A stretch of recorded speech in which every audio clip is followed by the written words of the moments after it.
ಕಾವೇರಿ ತೀರದಲ್ಲಿ ಆ ನಡುರಾತ್ರಿ ನಡೆದಿದ್ದಾದರೂ ಏನು 3 ಜನರ ದಾರುಣ ಶೂಟೌಟ್. ಹೌದು ಕಣ್ರಿ, ಅರಣ್ಯ ಇಲಾಖೆಯವರು ಚಾಮರಾಜನಗರ ಜಿಲ್ಲೆಯ ಹಾನೂರು ಗ್ರಾಮದ ಕಾವೇರಿ ವನ್ಯಧಾಮದಲ್ಲಿ ನಡುರಾತ್ರಿ 3 ಜನರಿಗೆ ಶೂಟೌಟ್ ನಡೆಸಿದ್ದಾರೆ. ಇಲ್ಲಿ ಅರಣ್ಯ ಇಲಾಖೆಯ ತಪ್ಪು ಅಥವಾ ಇವರು ಅರಣ್ಯ ಕಳ್ಳರು ಅಥವಾ ಕಾಡುಗಳ್ಳರು ಇಲ್ಲವೋ ಪ್ರಾಣಿ ಬೇಟೆಗೆ ಬಂದವರೆಂದು ಈಗ ತನಿಖೆಯಿಂದ ದೃಢಪಡಬೇಕಾಗಿದೆ. ನಾಗರಿಕರ ಇಲ್ಲಿ ವ್ಯಾಪಕ ಆಕ್ರೋಶಕ್ಕೆ ಡಿಎಫ್ಒ ಆಫೀಸ್ ಪುಡಿ ಪುಡಿಯಾಗಿದೆ ಕಣ್ರಿ. ಹೌದು, ಇದು ಹಾನೂರಿನಲ್ಲಿ ನಡೆದ ಆ ನಡು ರಾತ್ರಿಯ ಘಟನೆ. ಅದು ಏನೆಂಬುದು ತನಿಖೆಯಿಂದಲೇ ಹೊರಬರಬೇಕಾಗಿದೆ. ಕಾವೇರಿ ತೀರದಲ್ಲಿ 3 ಜನ ಹೆಣವಾಗಿದ್ದಾರೆ ಕಣ್ರಿ. ಇಲ್ಲಿ 3 ಜನ ಶೂಟೌಟ್ ಪ್ರಕರಣದಲ್ಲಿ ಮೈಸೂರಿನ ಶವಾಗಾರದಲ್ಲಿರುವಂತಹ ಮೃತದೇಹಗಳನ್ನ ನೋಡಲು ಬಂದಂತಹ ಸಂಬಂಧಿಕರು ಅರಣ್ಯ ಇಲಾಖೆ ಅಧಿಕಾರಿಗಳ ಮೇಲೆ ಆರೋಪವನ್ನ ಮಾಡ್ತಾ ಇದ್ದಾರೆ. 3 ಜನರು ಸಹ ನಮ್ಮ ಸಂಬಂಧಿಕರೇ, ಎಲ್ಲರೂ ರೈತರು, ಕೃಷಿ ಮಾಡಿ ಹಸು ಎಮ್ಮೆ ಸಾಕ್ತಾ ಇದ್ರು. ನಮ್ಮ ಮಾವಂದ್ರು ಯಾವುದೇ ಬೇಟೆಯನ್ನ ಆಡ್ತಾ ಇರ್ಲಿಲ್ಲ. ದನ ಕರುಗಳನ್ನ ಕಾಡಿಗೆ ಮೇಯಿಸಲು ಹೋಗ್ತಾ ಇರ್ತಾರೆ. ರಾತ್ರಿ ವೇಳೆ ಬರ್ಲಿಲ್ಲ ಅಂದ್ರೆ ಹುಡ್ಕೋದಕ್ಕೂ ಸಹ ಹೋಗ್ತಿರ್ತಾರೆ. ಕಾಡಂಚಿನ ಜನಗಳು ಕಾಡು ಪ್ರಾಣಿಗಳ ಭಯದಿಂದ ಬಂದೂಕನ್ನ ಇಟ್ಕೊಂಡಿರ್ಬೋದು. ಇನ್ನು ಶೂಟೌಟ್ ಮಾಡಲು ಅರಣ್ಯ ಇಲಾಖೆಗೆ ಅನುಮತಿಯನ್ನ ಕೊಟ್ಟವ್ರು ಯಾರು? ಅವರೆಲ್ಲ ಮದುವೆಯಾಗಿ ಚಿಕ್ಕ ಚಿಕ್ಕ ಮಕ್ಕಳಿದ್ದಾರೆ. ನಮಗೆ ನ್ಯಾಯ ಬೇಕೆಂದು ಮೈಸೂರಿನಲ್ಲಿ ಸಂಬಂಧಿಕರು ಹೇಳಿಕೆಯನ್ನ ನೀಡಿದ್ದಾರೆ. ಫ್ರೆಂಡು ವಿಕ್ಟರ್ ಅಂತ, ಇದು ನಮ್ಮ ತಮ್ಮ ರೆನೀಸ್ ಅಂತ. ನಮಗೆ ಏನಾಯಿತು ಅಂತ ಏನು ಗೊತ್ತಿಲ್ಲ. ನಾವು ಮೈಸೂರಲ್ಲಿ ಎಲ್ಲ ಓದ್ತಾ ಇದ್ದೀವಿ. ಮೈಸೂರಲ್ಲಿ ಇವ್ರು ಕೆಲಸ ಮಾಡ್ತಿದ್ದಾರೆ. ನಾವೆಲ್ಲ ಫ್ಯಾಮಿಲಿ, ಒಂದೇ ಫ್ಯಾಮಿಲಿ. ನೆನ್ನೆ ನೈಟು ಏನಾಯಿತು ಅಂತ ನಮಗೇನು ಗೊತ್ತಿಲ್ಲ. ಏನು ನ್ಯೂಸ್ ಬಂತು ಅಂದರೆ ನಿಮ್ಮ ಮಾವ ಎಲ್ಲ ಕಾಡುಗಡೆ ಎಲ್ಲ ಹೋದರು, ಆದರೆ ಫಾರೆಸ್ಟ್ ಡಿಪಾರ್ಟ್ಮೆಂಟಿಂದ ಡೈರೆಕ್ಟ್ ಶೂಟೌಟ್ ಆಗಿದೆ. ಏನಾಯ್ತು ಅಂತ ಏನು ಕೇಳಲಿಲ್ಲ ಅನಿಸುತ್ತೆ. ಡೈರೆಕ್ಟು ಶೂಟೌಟು. ಒಬ್ಬೊಬ್ಬರಿಗೂ ನಮಗೆ ಫೋಟೋ ಎಲ್ಲ ಬಂದಿತ್ತು. ಫೋಟೋದಲ್ಲಿ ನೋಡಿದ್ರೆ ಇಲ್ಲೊಂದು ಶೂಟು, ಇಲ್ಲಿ ಕಾಲ್ ಕೆಳಗೆ ಯಾರು ರೈಟ್ಸ್ ಕೊಟ್ಟಿದ್ದು? ಈಗ ಇದು ಇವತ್ತು ಇಂಡಿಪೆಂಡೆನ್ಸ್ ದಿನ ನಮ್ಗೆ ಯಾವ ಥರ ನ್ಯೂಸ್ ಬಂದಿದೆ ನೋಡಿ. ಬೆಳಗ್ಗೆ ಅವರೆಲ್ಲ ರೈತರು, ನಾವೆಲ್ಲ ರೈತರು. ನಮ್ಮದು ಒಂದು ಚಿಕ್ಕ ಗ್ರಾಮ, ಶಾಗ್ಯ ಪಂಚಾಯಿತಿ, ಮರಿಯಮಂಗಲ ಅಂತ ನಮ್ಮ ಗ್ರಾಮ. ಒಂದು ಚಿಕ್ಕ ವಿಲೇಜ್ ಅದು. ವಿಲೇಜಲ್ಲಿ ನಾವೆಲ್ಲ ಹಾಲು ಕರೆಯೋದು ಅಥವಾ ಎಲ್ಲ ರೈತರು ಏನೋ ಹಾಸಿಗಿಸಿ ಹೋಗಿರ್ಬೋದೇನೋ, ಏನಕ್ಕೆ ಹೋದ್ರೆ ಏನು ಇನ್ಫಾರ್ಮೇಷನ್ ಕೇಳಿದೆ ಶೂಟೌಟ್ ನಡೀತಾ ಇದೆ ಇಲ್ಲಿ. ಸೊ ಅದಕ್ಕೆ ಇಲ್ಲಿ ನಮ್ಮೂರ ಕಡೆಯಿಂದ ಫುಲ್ ಪ್ರಾಬ್ಲಮ್ ಆಗಿದೆ. ಫುಲ್ ರಿಲೇಟಿವ್ಸು ನಮ್ಮ ಊರಲ್ಲಿ ಏನು ಒಂದು 400-500 ಜನ ಇದ್ದೀವಿ ಅಷ್ಟೇ. ನಮ್ಮನ್ನೆಲ್ಲ ಕಂಡ್ರೆ ಏನು ಫೀಲಿಂಗ್ ಅವ್ರಿಗೆ ಗೊತ್ತಿಲ್ಲ. ನಮ್ಮೆಲ್ಲ ಯಾವ ಥರ ಟ್ರೀಟ್ ಮಾಡ್ತಿದ್ದಾರೆ, I don't know what's happening in our country. ಎಲ್ಲ ನಮ್ಮ ರಿಲೇಟಿವ್ಸೇ. ಅದು ನಮ್ಮ ಮಾವನೇ, ಇಬ್ಬರು ನಮ್ಮ ಮಾವಂದಿರು ರಿಲೇಟಿವ್ಸ್.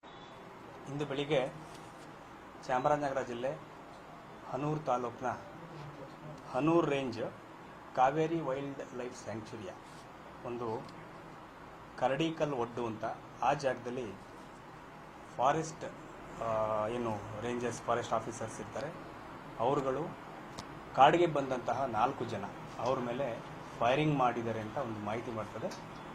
ಫೈರಿಂಗ್ ಮಾಡಿ ಅದರಲ್ಲಿ 3 ಜನ ಮರಣ ಹೊಂದಿರ್ತಾರೆ, ಡೆತ್ ಆಗಿರುತ್ತೆ. ಸೊ ಒಬ್ಬರು ಇಂಜುರಿಯಾಗಿ ಅಲ್ಲಿಂದ ಹೋಗಿರ್ತಾರೆ. ನಂತರ ಆ 3 ಜನ ಡೆತ್ ಆಗಿರೋರು ಸಹ ತಕ್ಷಣ ಅವರು ಇನ್ನು ಜೀವ ಇದ್ದರೆ ಉಳಿಸ್ಬೋದು ಅಂತ ಹೇಳ್ಕೊಂಡು ಫಾರೆಸ್ಟ್ನವರು ಕೊಳ್ಳೇಗಾಲ ಆಸ್ಪತ್ರೆಗೆ ಕರ್ಕೊಂಡು ಬಂದಿರ್ತಾರೆ ಅರ್ಲಿ ಮಾರ್ನಿಂಗು. ಅವ್ರು ಹೇಳೋ ಪ್ರಕಾರ ಅಪ್ರಾಕ್ಸಿಮೇಟ್ಲಿ ಅರೌಂಡ್ ಬೆಳಿಗ್ಗೆ 5 ಗಂಟೆ ಸುಮಾರಿಗೆ ಈ ಘಟನೆ ಆಗಿರ್ಬೋದು. ಸೊ ಅದರಲ್ಲಿ ಏನು ಮರಣ ಹೊಂದಿದ್ದಾರೆ, ಡೆತ್ ಆಗಿರುವಂಥವ್ರು 3 ಜನ. ಆಂಟೋನಿ ಸ್ವಾಮಿ ಅಂತ 50 ವರ್ಷ, ಮತ್ತು ಜಾನ್ ರೋಸ್ ಪೀಟರ್ ಅಂತ 42 ವರ್ಷ, ಮತ್ತು ಕುಮಾರ್ ಸವರಿಯಪ್ಪನ್ ಅಂತ ಅವರು 35 ವರ್ಷದವರು, ಮತ್ತು ಇಂಜೂರ್ಡ್ ಹೆಸರು ಮಹಿಮಾ ದಾಸ್ ಅಂತ ಸುಮಾರು 44 ವರ್ಷ. ಅವರು ಅಲ್ಲೇ ಹತ್ತಿರದ ತೊಮಾಯರ್ಪಾಳ್ಯ ಮತ್ತು ಮರಿಯಮಂಗಲ ಅಂತ ಊರಿನವರು. ಅದರ ನಂತರ ಇದನ್ನು ಹೆಚ್ಚಿನ ಅದಕ್ಕೆ ಏನು ಮರಣೋತ್ತರ ಪರೀಕ್ಷೆಗೆ ಅಂತ ಹೇಳ್ಬಿಟ್ಟು ನಾವು ಆ ಮೃತದೇಹಗಳೇನಿದ್ವು 3 ಇದನ್ನು ನಾವು ಮೈಸೂರಿನ ಕೇರ್ ಆಸ್ಪತ್ರೆಗೆ ಶಿಫ್ಟ್ ಮಾಡಿಸಲಾಗಿರ್ತದೆ. ಅದಾದಮೇಲೆ ರಿಲೇಟಿವ್ಸು ಶ್ರೀಮತಿ ಮೇರಿ ಅಂತ ಹೇಳ್ಬಿಟ್ಟು ಒಂದು ಕಂಪ್ಲೇಂಟ್ನ ಕೊಡ್ತಾರೆ. ಅವರ ವರ್ಷನ್ ಪ್ರಕಾರ ಈ 4 ಜನ ದನ ಏನು ಮಿಸ್ಸಿಂಗ್ ಆಗಿರ್ತದೆ, ಬಂದಿರೋದಿಲ್ಲ. ಅದನ್ನು ಹುಡುಕೊಳ್ಳಿಕ್ಕೆ ಫಾರೆಸ್ಟ್ ಹೋದಾಗ ಅಲ್ಲೆಲ್ಲ ರೆಸ್ಟ್ ಮಾಡಬೇಕಾದ್ರೆ ಫಾರೆಸ್ಟ್ನವರು ಫೈರಿಂಗ್ ಮಾಡಿದ್ದಾರೆ ಅಂತ ಹೇಳ್ಕೊಂಡು ಅವರು ಕಂಪ್ಲೇಂಟ್ನ ಕೊಟ್ಟಿದ್ದು. ಅದರ ಪ್ರಕಾರ ಒಂದು FIRನ ದಾಖಲಿಸ್ಕೊಂಡು, ಮರ್ಡರ್ ಪ್ರಕರಣ ದಾಖಲಿಸ್ಕೊಂಡು ತನಿಖೆಯನ್ನು ಶುರು ಮಾಡಲಾಗಿದೆ. ಆದರೆ ಫಾರೆಸ್ಟ್ ಅಧಿಕಾರಿಗಳ ವರ್ಷನ್ ಪ್ರಕಾರ ಅಲ್ಲಿ ಅದನ್ನು ಹೋಗಿ ಇನ್ನು ಡೀಟೇಲಾಗಿ ನೋಡಬೇಕಾಗಿದೆ. ಅವರ ವರ್ಷನ್ ಪ್ರಕಾರ ಇವರು ಕೋಚಿಂಗ್ ಮಾಡೋಕ್ಕೆ ಬಂದಿದ್ದರು. ಸೊ ಅಲ್ಲಿ ಮಾಂಸ ಸಹ ಇತ್ತು. ಅವ್ರನ್ನ ತಡೆದು ಅದನ್ನ ಮಾತಾಡಿಸ್ಲಿಕ್ಕೆ ಹೋದ ಸಂದರ್ಭದಲ್ಲಿ ಅವ್ರನ್ನ ಮೇಲೆ ಫೈರಿಂಗ್ ಮಾಡಲಿಕ್ಕೆ ಪ್ರಯತ್ನ ಮಾಡಿದ್ರು. ಆ ಸಂದರ್ಭದಲ್ಲಿ ನಾವು ಫೈರಿಂಗ್ ಮಾಡಿದ್ದೀವಿ ಅಂತ ಫಾರೆಸ್ಟ್ ಅಧಿಕಾರಿಗಳು ಅವರ ವರ್ಷನ್ನ ಹೇಳಿದ್ದಾರೆ. ಸೊ ಈಗೇನು ಪ್ರಕರಣ ದಾಖಲಾಗಿದೆ ಇದನ್ನು ಕೂಲಂಕುಷವಾಗಿ ತನಿಖೆ, ಈಗ 2 ವರ್ಷನೇ ಇರೋದ್ರಿಂದ ಕೂಲಂಕುಷವಾಗಿ ತನಿಖೆ ಮಾಡಿ ಇದನ್ನು ಒಂದು ಏನು ಎವಿಡೆನ್ಸ್ ಇದೆ ಎರಡೂ ಕಡೆಯಿಂದ ಹೇಳೋ ಪ್ರಕಾರ, ಅವರ ಕಂಪ್ಲೇಂಟ್ ಪ್ರಕಾರ ಅದನ್ನು ಕರೆಕ್ಟಾಗಿ ತನಿಖೆ ಮಾಡಿಬಿಟ್ಟು ಅದನ್ನು ಏನು ಸತ್ಯಾಸತ್ಯತೆ ಇದನ್ನು ಅದನ್ನು ಹೊರಗಡೆ ತರಲಿಕ್ಕೆ ಎಲ್ಲ ಪ್ರಯತ್ನಗಳನ್ನ ನಾವು ಮಾಡ್ತೇವೆ. ಸರ್, ಅವರು ಫೈರಿಂಗ್ ಪ್ರಯತ್ನನ ಅಥವಾ ಫೈರಿಂಗ್ ಆಗಿದೆಯಾ ಸರ್ ಆ ಕಡೆಯಿಂದ? ಯಾವ ಕಡೆಯಿಂದ? ಒಂದು ಅಧಿಕಾರಿ, ಒಬ್ರು ಹಿರಿಯ ಅಧಿಕಾರಿಯಿಂದ ಫೈರಿಂಗ್ ಆಗಿದೆ ಅನ್ನೋ ಥರ ಹೇಳಿದ್ರು.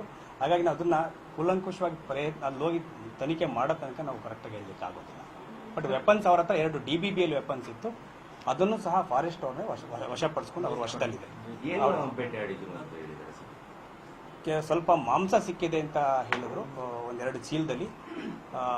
ಯಾವುದ್ರದ್ದು ಪ್ರಾಣಿದು ಅಂತ ನಾವು ಕನ್ಫರ್ಮ್ ಆಗಿ ಗೊತ್ತಿಲ್ಲ.